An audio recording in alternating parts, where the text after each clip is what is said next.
Hello, my name is Les Brown. I'd like to welcome you to an interview with Evelyn Polk. She is the author of a brand new book that everybody's talking about. The title of it is, It's Hard Work, Being the Village That Raises a Child. Hello, Evelyn. How are you? I'm great, Les. How are you? Evelyn, I want to thank you for the book. I represent the millions of kids that are adopted or foster kids, and because of people like yourself who care, there's a saying, judge a person not by what they do, but what they do that they don't have to do. And you've been a person that you've been committed to helping young people who are foster kids or adopted kids, and particularly those who are having problems with their parents, and helping the parents to deal with the emotional strain and stress in raising children that are adopted or foster kids, as well as the agencies that provide support services for those parents and those children. But most of all, I'd like to say thank you for the work that you're doing to reduce the recidivism rate, because a disproportionate number of children that many people are not aware of that are in foster agencies, that after they're emancipated, after they turn 18, and the state steps back and say, okay, make it on your own, many of these kids don't have the tools, are not emotionally mature enough to become adults, although they're 18, and many of them end up incarcerated. So because of the kind of work that you're doing, and this book is really a good book giving people the tools that they need to help to navigate these young people into the future and help them to become an asset to society rather than a liability. I want to know, how did you become involved in this work? Well, I believe it started when I was a young child. I think the seed was planted when I was a young child, because I was an only child until I was 11. And I wanted brothers and sisters, so I tried to tell my mother to adopt, and she said, no way. Yeah. So, but I knew that when I became an adult, I thought I would have biological children and adopt too, because I wanted a large family.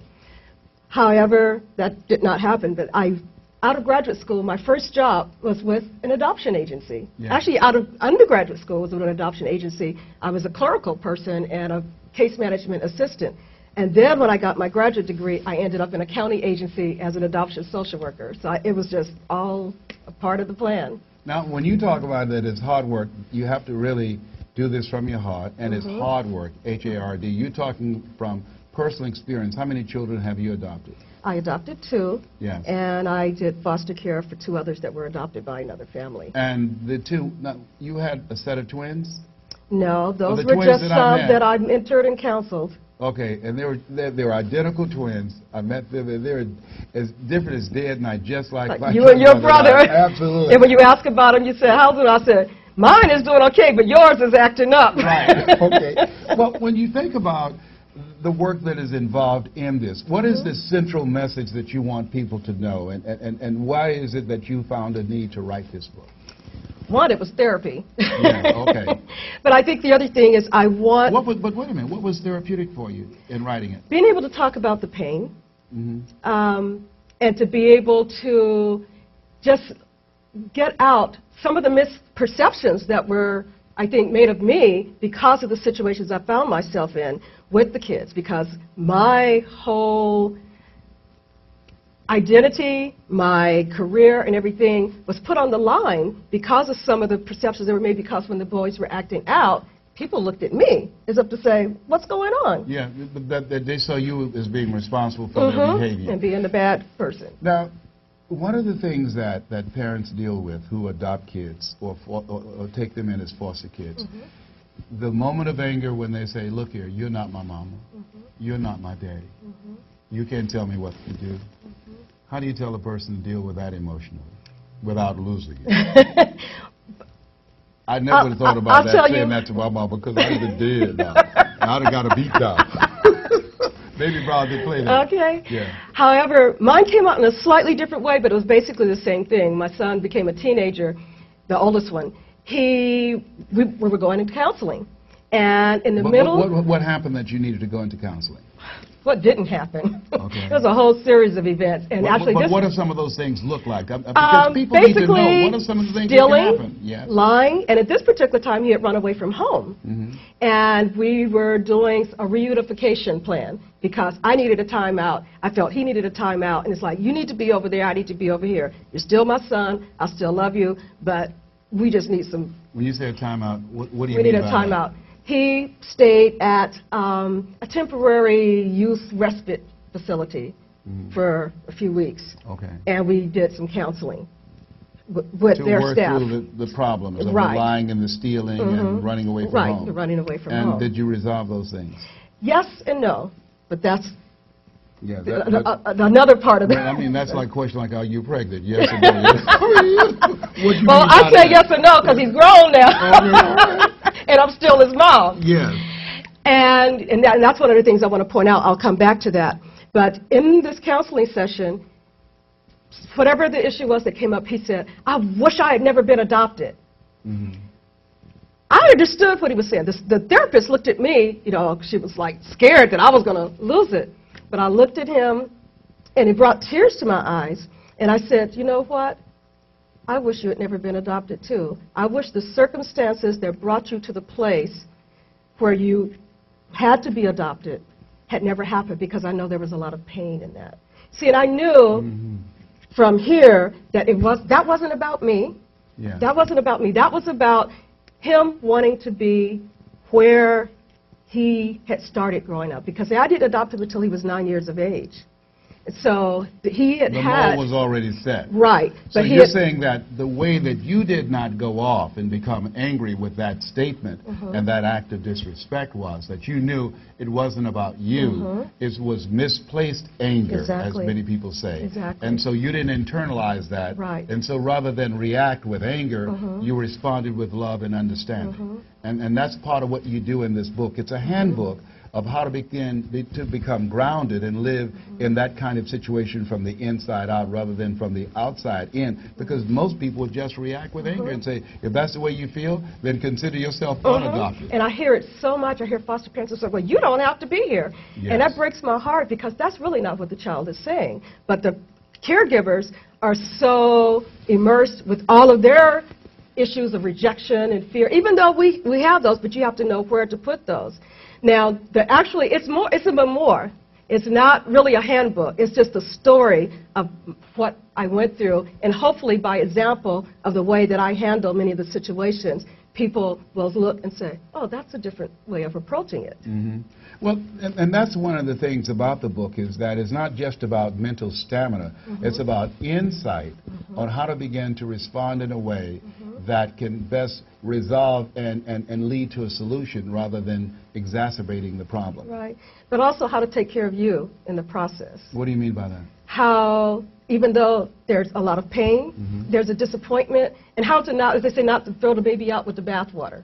How when the child is acting out and you know that you've given everything that you could possibly give and it doesn't look like it's working, rather than saying, you know, forget this, I wish I hadn't done it. How to remain there but not let that child just tear your heart out and bring you down to a place of desperation. So it's how to step back and breathe. Like one of the situations, I was talking to my writing partner, and she talked about in the chapter of my book where my son ran away the first time, she said, well, you just act like you just walked through and like it wasn't a big deal. Because what I did, I locked up the house and went to bed. Yeah. Okay. And she said, you know why? I said, well, for one, my knowledge and understanding of young people is that when a teenager runs away, generally, they have a plan for the first night. So why should I lose sleep? He's not going to lose any sleep. I went to bed because I knew I was going to need my rest. I was going to need to be focused the next day to deal with whatever came up. Now, how old was he when he ran away? He was 13. And what caused him run away? What happened between the two of you? Now, interestingly enough, it was in hindsight that I realized what was really going on. At the moment, I just thought he was being a... Part of it was he was being a teenager, because most placements that have disruptions happen just about at that stage. Whatever trauma usually a child has experienced at a young age, it comes back out in their behavior just when they're going through that transition, developmental stages. So when you look back, why did you feel that he... Well, actually what had happened, I was engaged to get married. Okay. And the guy that I was engaged to felt that my son was playing me. But because I didn't, you know, I'm not much of a yeller. I say what I mean what I say, and that's done. And there was an incident where he had really gone off on my son. And I looked at him, and I saw the reaction, but it wasn't until later when I realized he had been physically abused by the boyfriend of a relative when he was younger before he came to me. Yes. What that did, that brought up the fear for him that I was not going to be able to protect him. Yes. And in his mind, he needed to get out of there. But did you stand up for him then? When your boyfriend verbally, attacked him, did you stand up for him then? Actually, not stand up, because really what he was saying did you wasn't speak wrong. up and intervene and say, look, don't do that. You're not his parent. I am, and that's not your place to do that. I didn't do it like that. Why not?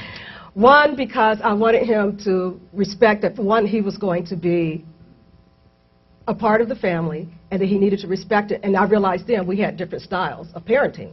Okay. And what he'd said really wasn't abusive. It was just harsh, which was totally unlike my style. And so that's the way some people parent. So what I knew, we needed to go aside and talk about, okay, how are we going to deal with this as a united front? I ran away from home, too. Oh. I was very upset with my mother. I wanted to go to a friend's house to stay over the weekend, and she wouldn't allow my brother and I to go. And so Wesley was okay with that. I wasn't. We were 5 years old. So I said, Mama, I'm going to run away from home. She said, very good. She said, why don't you pack your things and run away? And so she went and got a suitcase, and she waited while I put my things in, got my little underwear and tennis shoes and shirts and things and some of my toys. She said, now let me just tell you one thing. You can run away, but you bet not cross the street. So I said, yes, ma'am. I got my little case, and I started running around the house. And so she was sitting on the porch with Miss Winnie and Miss Curry and Miss Lillian. After I ran by about the 5th time, I could hear Miss Williams say, why is he running past here with a suitcase? She said, I told the fool he could run away. He said he wanted to run away from home, but he better not cross the street. So you can see I was a slow kid. So after I ran around about the 9th time, Pastor, I got a little time sitting down off the steps. She said, get off my steps. You say you run away from home, keep on running. So I say, okay, I don't want to run no more. Can you give me a glass of water? So I was a little slow, so he knew how to really run away. I didn't know, but after that broke me out of running away. I don't want to run away no more. But I know I have enough sense to know at 5 that you need to cross the street and run away from home. But as you share that, yeah. Actually, I have a chapter in my book about you, because you were actually the inspiration to keep me focused. Actually, your mother was, not you, but just seeing you there. And I remember you told those stories, and what the people have said that to me. I don't know why you're dealing with that. Maybe you need to take that boy back to the welfare department. But you know what? Yes. When I listened to your stories, my youngest son reminded me of you. Always talking, always saying something, and I would try not to laugh. And see, and this is the joyous part of it, because people need to know there was, it basically balances itself out. But he would do something, and I would turn my head. It's like, I'm not going to laugh at this one. He said, I see that smile on your face. Yes, I know you want to laugh. Right. And the good thing about your book, that is hard work. It is H-E-A-R-T, and it's H-A-R-D, but it's also rewarding work. Yes, it is. Because ultimately, I made my mother very proud. And that's what you're saying, that even though it's very hard, that if we are willing to commit ourselves with our hearts and not with our minds, because if we allowed our minds to make the decisions for us, and this is a driving theme through your book, that we will not stay the course. And this is what you're saying. Hey, look here, this is not easy work. This is some very difficult work. This is not what I signed up for. If you come from the heart, because in the heart that's where love is, and not from anger, and just tell them up front, this is not easy work. As I said, motherhood is not for wimps. No, that's right. This is not for wimps. What is it that keeps an Evelyn going, the people that do this kind of work? I know in my mother's case, I wondered particularly when I was at her bedside and watching her during her declining years. Mama was a 22-year breast cancer conqueror. And I remember thinking about, as I was looking at her, a reporter who asked her, why did you adopt those kids? And she said, I always wanted to share my life with someone. She was an only child. And she did that. What is it that keeps you going? Why do you do this? And you've gone beyond just adopting kids. You're helping other parents see the desire, to create the desire to adopt kids, because we have so many children that need to be adopted. But also giving the parents the tools on how not to desert these kids and walk away. They've already been rejected and many abused.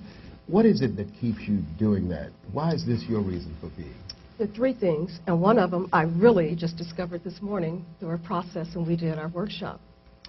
that had been there, but I think I didn't allow myself to go deep enough to find it. But one is, having worked with kids for almost 30 years now, a lot of them are adults.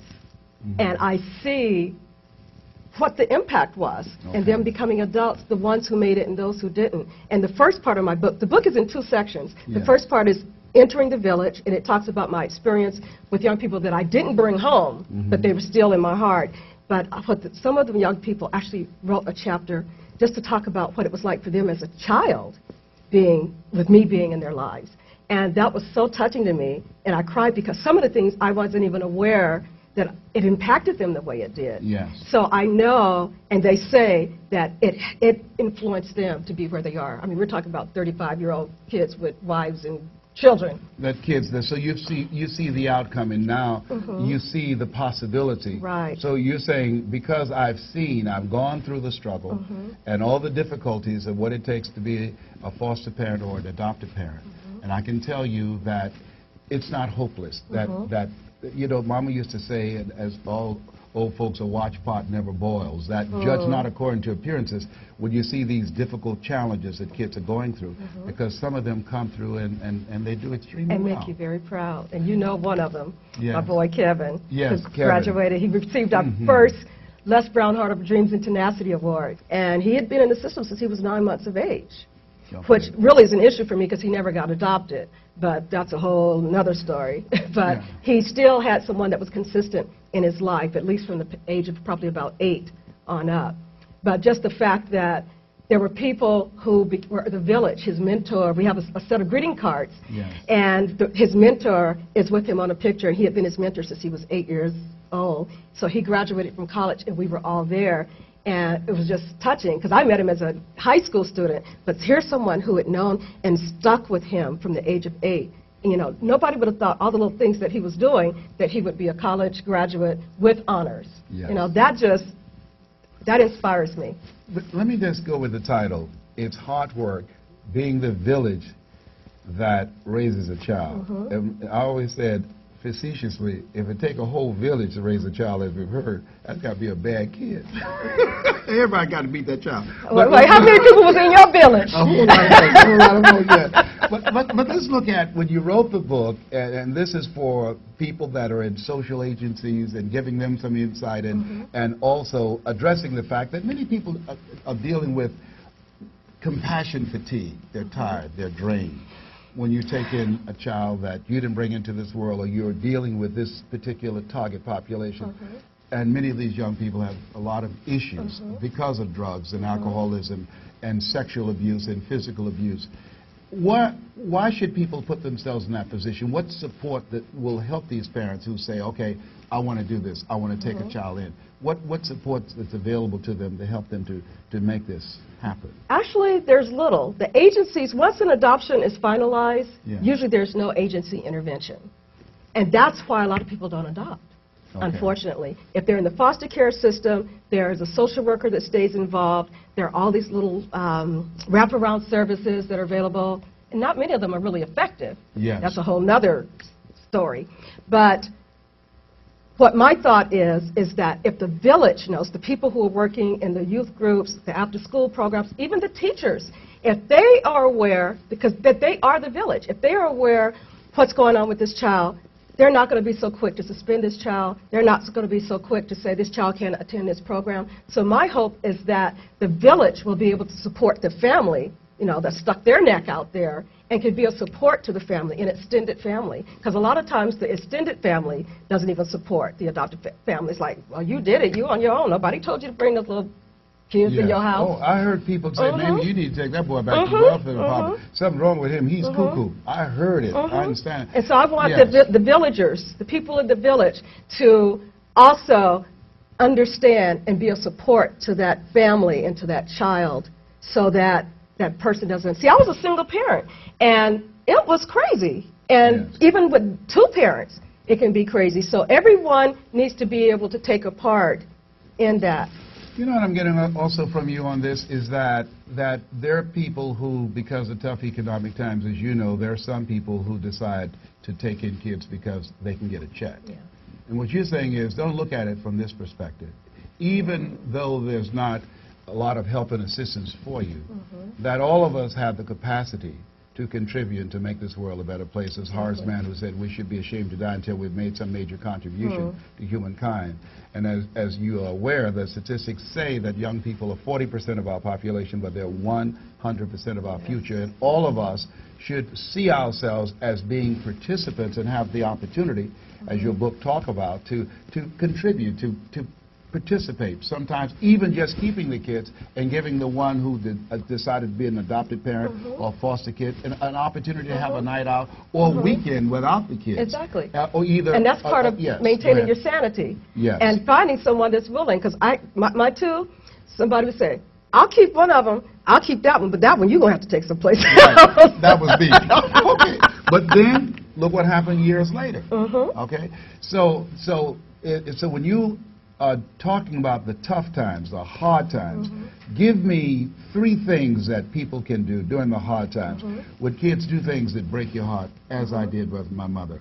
When I stayed out late at night and my mother stayed up angry, hoping that she didn't get a phone call, that I was in the back of an ambulance with a bullet in me, or I did not call her because of the fact that I'd committed a crime and was in jail, or if you do in fact get that call, as Mama did have to come down and get me out of jail. What are the 3 things that you could tell people to make it through the hard times? It's easy to say when things go wrong, don't go with them, but when they do go wrong, what do you do? Well, one of the things, I have an acronym that I would use the word hard. One is, even in the middle of it, try to find the humor in it. Okay. Find something to laugh about. And even the little one ran away one time, and my fiance said, because he didn't think the younger one liked him anyway, he said, and when we found out where he was, he said, well, you go get him because I don't want to run into Chucky running down the street on a bicycle. And so that broke some of the tension. You know, so one trying to find... By the way, I don't like your boyfriend either. I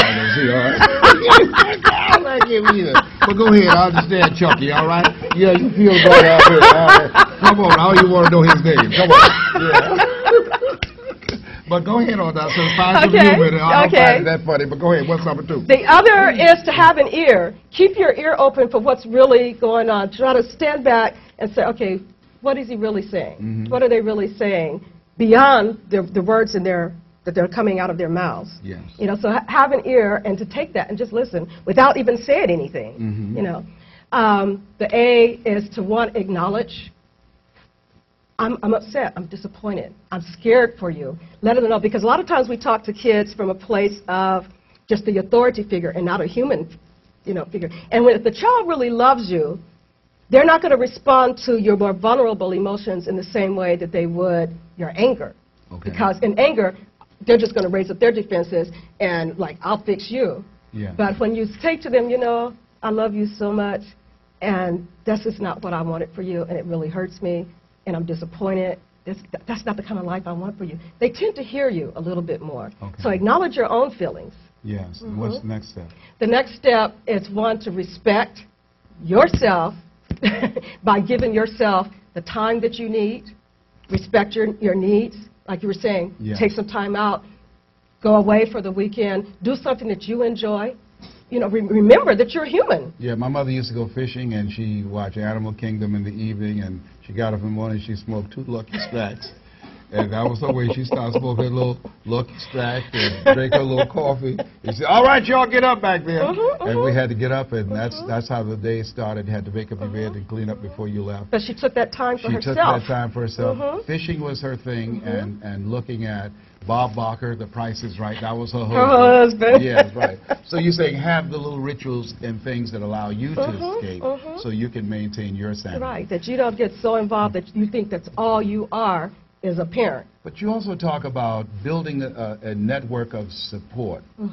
People that can be there for you, that can step in, that can assist you professionally, a social network, getting neighbors and family members and friends engaged, alerting them, and let them know that you need help. As the saying goes, ask for help, not because you're weak, but because you want to remain strong. Talk about that. Well, that's also about what the book is about, because most people don't know how to help you. Okay.